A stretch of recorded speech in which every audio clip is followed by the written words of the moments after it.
Welcome everyone, welcome to your own channel. Anushka Kinesla. We are doing PYQs on equilibrium chemical. Highlighting from very important topic for 11th standard, but also very important for 12th standard because 12th standard में जब electro करोगे, solution करोगे, तो ये सारे concepts फिर से use होते हैं और बहुत अच्छे से यूज होते हैं. तो आपको आने चाहिए concepts, right? The thermal dissociation equilibrium of calcium carbonate is studied under different conditions. For this equilibrium, the correct statement is delta H is independent of T.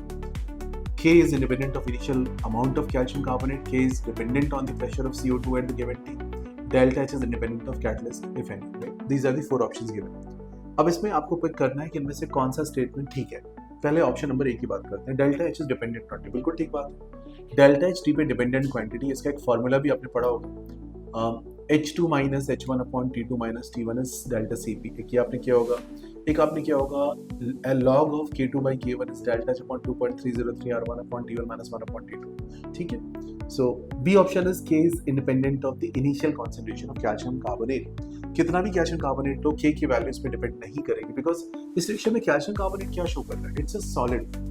And only CO2 gas is going into play, right? So B option हो गया. C option, K is dependent on pressure of CO2 at given temperature. Yes, of course, because Kp is what pressure of CO2. And D option, delta H is independent of catalyst, if any. देखो delta H catalyst पे dependent करता है या नहीं करता, पहले इसको समझते हैं ध्यान से. तो क्या delta H कभी भी catalyst पे डिपेंडेंट करता है, right? Yes, of course, because if आप catalyst आप यूज करोगे तो एक्टिवेशन एनर्जी नीचे आएगा और delta H की वैल्यू सेम रहेगी. बट delta H इंडिपेंडेंट है, तो मेरा ऑप्शन क्या बनेगा? A, B and D options we can mark. Check another question. It's an interesting question number 12. एक ग्राफ गिवन है आपको, परसेंटेज यील्ड पूछा हुआ है, विद टाइम के साथ फ्लक्चुएशन है, T1 टेम्परेचर पे रिएक्शन है हेबर्स प्रोसेस में अमोनिया का फॉर्मेशन. अगर इसको ध्यान से देखो तो डेल्टा एच लेस देन 0 दिया हुआ है आपको, यानी कि एक्सोथर्मिक प्रोसेस गिवन है आपको. Now see the options A, B, C, D. सारे ऑप्शंस में आपको क्या खास बात समझ में आती है? एक टेम्परेचर मेंशन्ड है T2, जहाँ पे T2 T1 से ज्यादा है, तो डिफरेंट ग्राफ्स गिवन है. अब देखो, अगर कुछ लोग ऐसे सोचेंगे टेम्परेचर बढ़ाने पे रिएक्शन किधर जाएगी, बैकवर्ड, तो वैल्यू कम हो जानी चाहिए. बट यहाँ पे थोड़ा सा ध्यान से सोचिए. इनिशियल लेवल पे मेरे को टेम्परेचर अगर ज्यादा है तो एक्टिवेशन एनर्जी जल्दी रीच आउट करोगे, कोलिजन्स ज्यादा होंगे, तो इनिशियल लेवल पे टेम्परेचर ज्यादा होना अच्छी बात है.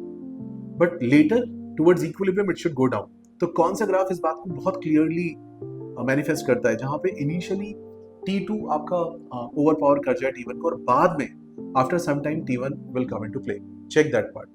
तो आपको अगर ध्यान से ऑब्जर्व करेंगे तो ऑप्शन में बी में बात मिलेगी. देखो T2 को अगर आप पहले पिक करता है और धीरे धीरे धीरे वो T1 के नीचे आके रुक जाता है, ठहर जाता है. I hope the questions clear सकते हैं, right? Thank you so much for watching this video. Keep liking, subscribing and sharing.